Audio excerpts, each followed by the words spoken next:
Guys इसके first part slide में हमने बेसिक ऑफ राउटिंग का जो डिस्कस कर रहे थे उसमें हमने सो कमांड का डिस्कशन तक हमने डिस्कस कर लिया था फर्स्ट पार्ट में, जिसमें ये डिस्कस किया था कि सो कमांड का यूज़ कैसे करेंगे, क्या क्या सो कमांड से हम कर सकते हैं। सो running config, so startup config, so IP root, so interface, like that, ये इसमें हमने डिस्कस कर लिया था, राइट। नेक्स्ट हमारा पार्ट था जिसके अंदर I want to just discuss with you guys regarding what happen when packet travel from one network to another network। इसमें ये डिस्कशन मैं दिखाना चाह रहा हूँ आपको कि क्या होता है अगर एक नेटवर्क से दूसरे नेटवर्क में पैकेट ट्रेवल करता है, और आईपी एड्रेस के साथ क्या होता है, मैक एड्रेस के साथ साथ, जिसमें आपने देख सकते हो यहाँ पे लिखा हुआ है the source and destination IP address never change. तो सोर्स का IP address and destination IP address change नहीं होता, इस पर अभी हम डिस्कस करेंगे। The source and destination MAC address change as packet is forwarded from one network to another network। दूसरा स्टेटमेंट ये कह रहा है कि जब भी एक नेटवर्क से दूसरे नेटवर्क में पैकेट जाता है तो मैक एड्रेस चेंज हो जाता है। बट पहला स्टेटमेंट ये बोलता है कि नेटवर्क चेंज होने से source IP address and destination IP address में कोई इफेक्ट नहीं आता, वो सेम रहता है। गाइस इसका डिटेल डिस्कशन अभी हम करेंगे। दूसरा थर्ड पॉइंट हम डिस्कस करने जा रहे हैं about the TTL value. So guys यहाँ अगर देखो तो इस डायग्राम के अंदर आप देखें तो यहाँ पे आपका कितने नेटवर्क है। एक नेटवर्क यहाँ पे आपका एक नेटवर्क है जो नेटवर्क नंबर 192.168.1.0 है, जिसमें 1 और यहाँ इसका 10 है, इस PC1 का। एक नेटवर्क आपका है यहाँ पे इस राउटर 1 और राउटर 2 के बीच में एक नेटवर्क है जिसका IP है 192.168.2.0 नेटवर्क नंबर हो गया, जिसका .1 और .2 है। फिर एक नेटवर्क आप देख सकते हैं R2 एंड R3 के बीच में है, जिसमें यहाँ पे 192.168.3.0, जिसमें 3.1 इसका है, 3.2 इसका है। और यहाँ gas finally PC2 and R3 के बीच का जो नेटवर्क है वो यहाँ का 192.168.4.0, 4.1 यहाँ पे है एंड 4.10 इसका है जो आप PC का देख रहे हैं। सो गैस यहाँ सबसे इम्पॉर्टेंट जो आपको अंडरस्टैंड ये करना है कि नेटवर्क क्या होता है। आई बिलीव हमने आईपी एड्रेस जब हम पढ़ रहे थे या सबनेटिंग हमने किया उस टाइम पे हमने बहुत अच्छे ढंग से इसका डिस्कशन किया कि आईपी एड्रेस होता क्या है, राइट। नेटवर्क क्या होता है, होस्ट क्या होता है, तो ऑलरेडी वो डिस्कशन को आप दोबारा मेरा आईपी एड्रेस के वीडियो में आप देख सकते हैं। बट यहाँ पे जो मैं अभी दिखाने जा रहा हूँ उसके अंदर है कि एक नेटवर्क आपका यहाँ है, सेकेंड, थर्ड एंड 4 नेटवर्क यहाँ आप देख पा रहे हैं। गैस यहाँ पे एक इम्पॉर्टेंट पार्ट क्या है कि अगर PC1 PC2 से कम्युनिकेट करना चाहता है तो यहाँ पे सोर्स आईपी जो है, सोर्स आईपी जो होगा वो आपका हो जाएगा 192.168.1.10 एंड डेस्टिनेशन आईपी जो होगा वो डेस्टिनेशन आईपी हो जाएगा आपका 192.168.4.10। Getting guys. सो यहाँ अगर देखो तो source IP and destination IP never change. Source से पैकेट चलेगा डेस्टिनेशन आईपी तक, यही आईपी एड्रेस का स्कीमा यही रहेगा। सोर्स आईपी यही रहेगा, डेस्टिनेशन आईपी यही रहेगा। बट मैक एड्रेस चेंज हो जाता है। अब इसके पीछे लॉजिक ऑलरेडी मैंने अर्क में डिस्कस किया था, जब अर्क में आप मेरा वीडियो देख सकते हैं, जिसके अंदर मैक एड्रेस का जो सिग्निफिकेंट है, मैक एड्रेस का यूज़ है वो एक लोकल एरिया नेटवर्क में एक नेटवर्क के अंदर है, उसी नेटवर्क के अंदर में मैक एड्रेस का यूज़ है। जैसे नेटवर्क चेंज होगा फिर अल्टीमेटली वहाँ का मैक एड्रेस का प्रोसेस अलग हो जाएगा। सो गाइज यहाँ अगर मैं बोलूँ कि सोर्स मैक जो अभी आप डिस्कस करने जा रहे हैं एंड डेस्टिनेशन मैक जो अभी मैं डिस्कस करने जा रहा हूँ, तो इस केस में अगर सोर्स मैक, इसका मैक मैं ए मानता हूँ जो यहाँ लाइन कार्ड है, और इसका मैक मैं बी मानता हूँ, तो सोर्स मैक ए हो जाएगा एंड डेस्टिनेशन मैक बी हो जाएगा। बट डेस्टिनेशन तो यहाँ ये है, बट पहला इस नेटवर्क का डेस्टिनेशन ये नेटवर्क है, यहाँ का आईपी है। सो यहाँ इसके बीच का जो मैक एड्रेस होगा वो यहाँ तक पैकेट आएगा। जब ये पैकेट R1 को मिल जाएगा तो अब ये देखिएगा मुझे R2 को पैकेट देना है, तो ये क्या करेगा, इस मैक एड्रेस को हटाएगा और नेक्स्ट मैक एड्रेस अपना, अगर इसका मैक एड्रेस C है, इसका मैक एड्रेस D है, तो यहाँ इसमें C डाल देगा और यहाँ पे D डाल देगा, राइट गाइस।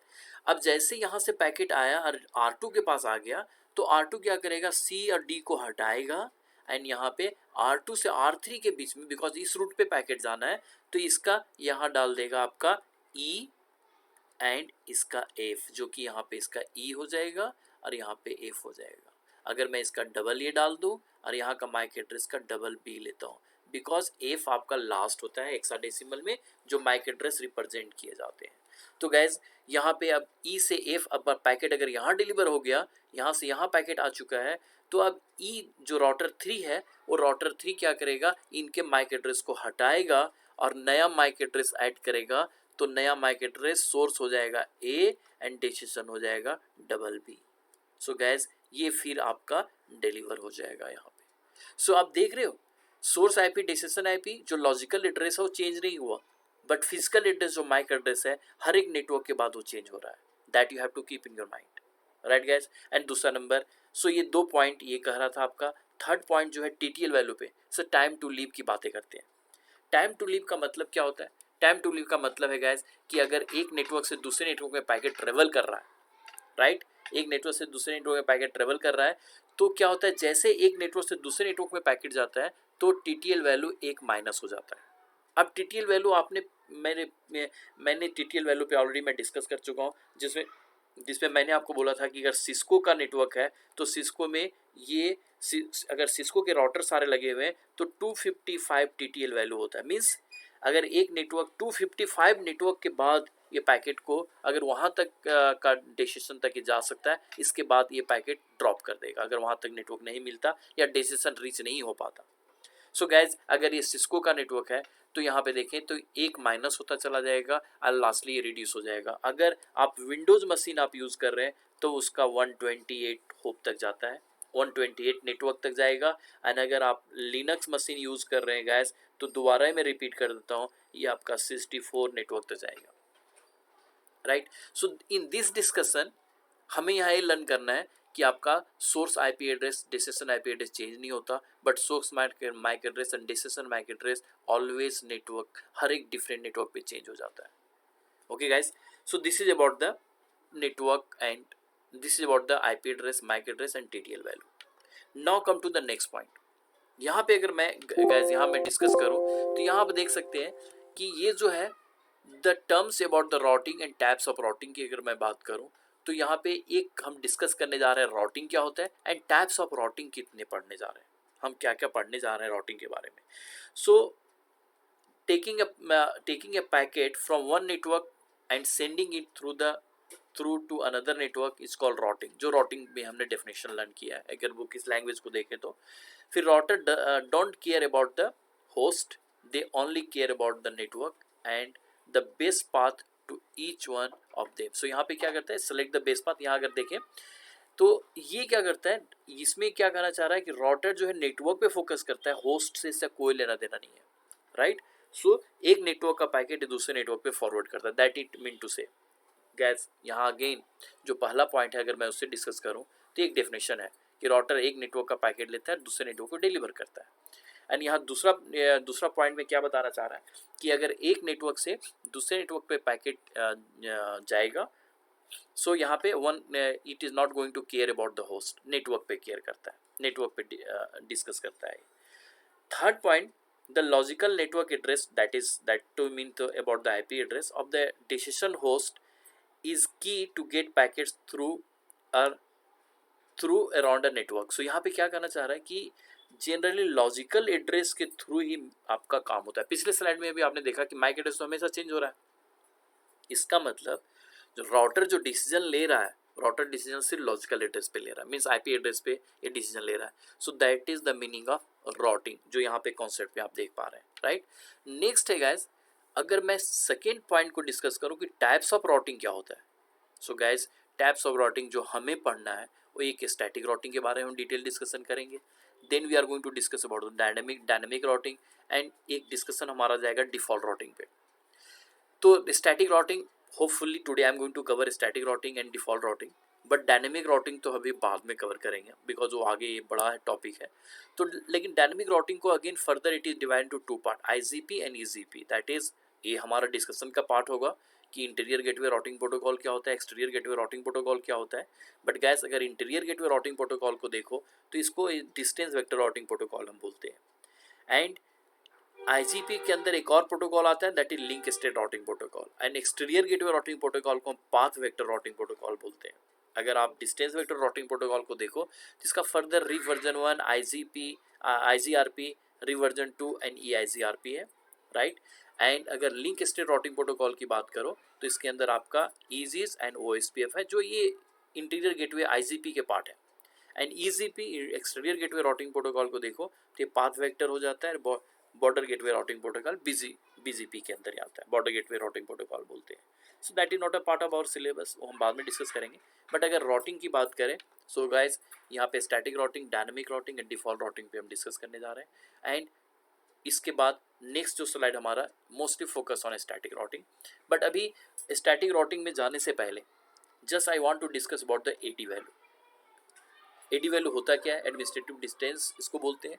बट गाइज इसको समझना बड़ा बहुत अच्छे ढंग से समझना पड़ेगा, बिकॉज थोड़ा सा एक कॉम्प्लिकेशन है या थोड़ा सा इसको टेक्निकलिटी है जिसको हमें अंडरस्टैंड करना पड़ेगा कि what is the meaning of AD value. So AD value को अगर फुल फॉर्म हम देखें तो it is called administrative distance. So each routing protocol has its own AD value. ये क्या मतलब है? पहले एडी वैल्यू में जाने से पहले अभी मैं आपको देखूँ तो एक चीज़ मैं अंडरस्टैंड करूँगा, आप जो मैं आपसे डिस्कस करना चाहूँगा कि एडी वैल्यू जो है एडमिनिस्ट्रेटिव डिस्टेंस की अगर हम बात करें तो एडी वैल्यू को हम बोलते हैं trustworthiness of specific route. क्या होता है ट्रस्ट वर्दिनेस का मतलब? सपोज कर लो गैस कि अगर आप अपने किसी एक प्लेस से, सपोज कर लो आप अपने घर से कहीं को जा रहे हैं, तो मे बी एक या हो सकता है आप एक प्लेस से दूसरे प्लेस जो 30-40 किलोमीटर्स दूर है, तो हो सकता है 30-40 किलोमीटर दूर जाने के लिए आपने डिसाइड किया कि फर्स्ट प्रायोरिटी मेरा रहेगा कि मैं मेट्रो से जाऊंगा, राइट। मेट्रो के थ्रू आप जा रहे हैं। सेकेंड प्रायोरिटी आपने दिया कि मैं अपने कार से जाऊंगा। थर्ड प्रायोरिटी आप दे रहे हो कि अगर अगर मेट्रो है, मेट्रो से जाऊंगा, नहीं तो कार से जाऊंगा। थर्ड प्रायोरिटी मैं टैक्सी बुक कर लूँगा। और फोर्थ प्रायोरिटी बस वगैरह से मैं निकल जाऊँगा, राइट। सो गाइज होगा कैसे? प्रायोरिटी क्यों सेट करते हो आप? रीज़न बिहाइंड कि मे बी आपने डिसाइड किया मेट्रो, बट मेट्रो नहीं चल रही है, तो सेकेंड प्रायोरिटी आपके घर में कार है तो आप कार से निकल जाओगे। अगर कार के पास आप जाते हैं, पता चले उसमें कुछ प्रॉब्लम है, stepney is not there, something tyre में हवा नहीं है, कुछ प्रॉब्लम है, तो आप टैक्सी बुला लेंगे। अगर टैक्सी नहीं सही टाइम से आ रहा है और आपका जाना अर्जेंट है, तो आप बस से ट्रेवल करोगे। सो फोर्थ प्रायोरिटी इज बस। तो यहाँ क्या किया आपने? This is called AD value, administrative distance आप कह सकते हैं। तो जो सबसे लोअर है वही तो बेस्ट है। अगर पहला है फर्स्ट प्रायोरिटी जिसको आप दे रहे हैं, मतलब पहला नंबर जिसको आप बोल रहे हो, तो नंबर में तो सबसे छोटा नंबर 1 है, इसके बाद सबसे नंबर में बड़ा नंबर 4 है। तो जो लोअर एडी वैल्यू, जो लोअर वैल्यू है, वही सबसे बेस्ट पाथ है, वही सबसे बेस्ट है आपके लिए कि आपने चूज कर रखा है कि पहली प्रायोरिटी हमारी मेट्रो से। तो सेकेंड नंबर तो बड़ा है, लेकिन वो सेकेंड नंबर पे कार है, थर्ड नंबर पे आपका टैक्सी। सेम कैस गाइड यहाँ पे क्या है? अगर आप ये मान लो कि ये कंप्यूटर ए जो है कंप्यूटर बी को कुछ पैकेट देना चाह रहा है, जब यहाँ पे पैकेट आता है तो इसके पास 3 रूट आपको दिख रहे हैं। अब किधर से भेजिए पैकेट? 3 रास्ते हैं जो कि यहाँ पे भेज सकता है। तो यहाँ पे गैस एडी वैल्यू सेट किया जाता है, और अगर एडी वैल्यू जिसका 1 कर दिया आपने, पैकेट उसी रूट से जाएगा। अगर इसका वैल्यू आपने 2 कर दिया, तो ये जब अनअवेलेबल होगा ड्यू टू एनी रीज़न, अगर डिस्कनेक्ट हो गया, तब 2 से जाएगा, नहीं तो ये 3 से एडी वैल्यू चला जाएगा। So that is called administrative distance, इसको टेक्निकली में बोला जाता है। So each router protocol has its own administrative distance. हर एक राउटिंग प्रोटोकॉल का अपना अपना एडी वैल्यू है, राइट। सो जो प्रोटोकॉल आने टाइम में हम पढ़ने जा रहे हैं, सो डायरेक्टली कनेक्टेड का कोई एडी वैल्यू नहीं होता, उसका 0 होता है, सबसे बेस्ट वही होता है। स्टैटिक राउटिंग का एडी वैल्यू 1 होता है, जो मैनुअली हम आगे पढ़ने वाले हैं कि एडमिनिस्ट्रेटर इसको डिसाइड करता है। रिप जो है इसका एडी वैल्यू 120 है। EIGRP इसका एडी वैल्यू 90 है। EIGRP एक्सटर्नल इसका आईडी वैल्यू 170 है। OSPF इसका आईडी वैल्यू 110 है, और अननोन अगर है तो उसका आईडी वैल्यू 255 है। गाइस ये टॉपिक ऐसा है कि 1 बाय 1 ही डिस्कस होगा कि ये 120 का क्या मतलब है, 170 का क्या मतलब है, 90 का क्या मतलब है। बट अगर आप स्टैटिक राउटिंग की बात करते हैं तो स्टैटिक राउटिंग की एडी वैल्यू आपका 1 है। वो हम स्टैटिक राउटिंग, चूँकि आज मैं इस सिलेबस इसको मैं फिनिश करूँगा, ये हमारे पार्ट ऑफ द इस रिकॉर्डिंग का है, जो सेकेंड पार्ट में भी कवर होगा। बट हम स्टार्ट करेंगे स्टैटिक राउटिंग से। सो पहले आपको ये समझना पड़ेगा कि एडी वैल्यू होता क्या है। एडी वैल्यू का मतलब प्रायोरिटी सेट करना। जैसे आप अपनी प्रायोरिटी सेट करते हो, कोई सामान खरीदना है, कहीं जाना है, तो आप प्रायोरिटी सेट करते हैं कि कब जाना है कब जाना है। तो जो लोअर प्रायोरिटी, जिसको पहली प्रायोरिटी देते हो कि मैं आज पहला काम ये करूँगा, सेकेंड काम ये, थर्ड काम ये, फोर्थ काम ये, तो जो सबसे ज़्यादा वैल्यू है सबसे बेकार है। सबसे पहले किसको करेंगे? जो लोअर वैल्यू है। तो यहाँ पे भी वही चीज़ है गाइस, कहता है each routing protocol has its own AD value. हर एक राउटिंग प्रोटोकॉल का अपना एडी वैल्यू है। जो राउटिंग प्रोटोकॉल आप देख सकते हैं, रीप है, EIGRP एक्सटर्नल OSPF, ये सारे जो राउटिंग प्रोटोकॉल हमें पढ़ना भी है। AD value representing the trustworthiness. Trustworthy मतलब जो सबसे बेस्ट है, that is called trustworthiness. Default administrative distance, that is AD value of static routing का 1 होता है, जो हम पहले स्टैटिक राउटिंग सीखेंगे और उसका एडी वैल्यू के बारे में जानेंगे। AD value help router to elect the best path. AD value आपको हेल्प करता है बेस्ट पाथ को चूज करने में। जैसे मैंने आपको बताया कि यहाँ 1 है, इसका एडी वैल्यू 2 है, इसका एडी वैल्यू 3 है, तो बेस्ट कौन हुआ? ये रूट हुआ, तो सबसे पहले पैकेट इस रूट से जाएगा। अगर ये रूट फेलियर हो गया तो दूसरे रूट से जाएगा। अगर सबका एडी वैल्यू 1-1 है तीनों रूट का, तो ये लोड बैलेंसिंग, हर इक्वली तीनों पार्ट में डिवाइड हो जाएगा पैकेट, एंड देन यहाँ चला जाएगा। AD value help router to elect the best path of decision network. Lowest AD value will be the elected as the best path and provide redundancy. Redundancy into the backup, right? If 2 or more than 2 root has same AD value, जो मैं भी यहाँ लिखा कि 2 and more than 2, suppose इसका भी AD value 1 है, इसका भी AD value 1 है, इसका भी AD value 1 है, तो 2 and more than 2 root has same AD value, then router start load balancing, that is equal number of packets will be routed to all routes and provide redundancy. Redundancy मतलब backup root. यहाँ पे क्या है, सारे root से packet जाएंगे, लेकिन अगर कोई कट जाता है तो फिर ये इन दोनों के बीच में जाएंगे, अगर ये भी कट गया फिर ये एक सिंगल से जाएगा। So that is the meaning of AD value and redundancy. Guys next part में अगर मैं आता हूँ तो यहाँ पे है administrative distance of a router. Directly connected router immediate appears in the routing table as soon as. So दो राउटर अगर डायरेक्टली आपने कनेक्ट कर दिया तो इसके लिए राउटिंग करने की जरूरत नहीं है। इसको कनेक्ट करोगे, इसके डिटेल इसके पास आ जाएंगे, इसके डिटेल इसके पास आ जाएंगे, आपको राउटिंग करने की जरूरत नहीं है। तो यहाँ एडी वैल्यू का कोई मीनिंग नहीं है। ये बिना किसी राउटिंग प्रोटोकॉल का ये आपका डायरेक्टली कनेक्टेड, और इसका एडी वैल्यू 0 होता है। मीन्स अगर इसमें कोई राउटिंग नहीं किया, ऑटोमेटिकली ये दे नो ईच अदर। जैसे आपने यहाँ पे आईपी डाला, ये अप हो जाएंगे, यहाँ पे कोई राउटिंग करने की जरूरत नहीं है। राइट गाइस, नेक्स्ट जो है यहाँ पे आपका administrative distance of a router. Purpose of metric, एक चीज़ ये हमें समझना है कि मैट्रिक क्या होता है and purpose of administrative distance. AD value का मीनिंग तो अभी भी देखा हमने। तो जो एडी वैल्यू है उसी को हम मैट्रिक बोलते हैं।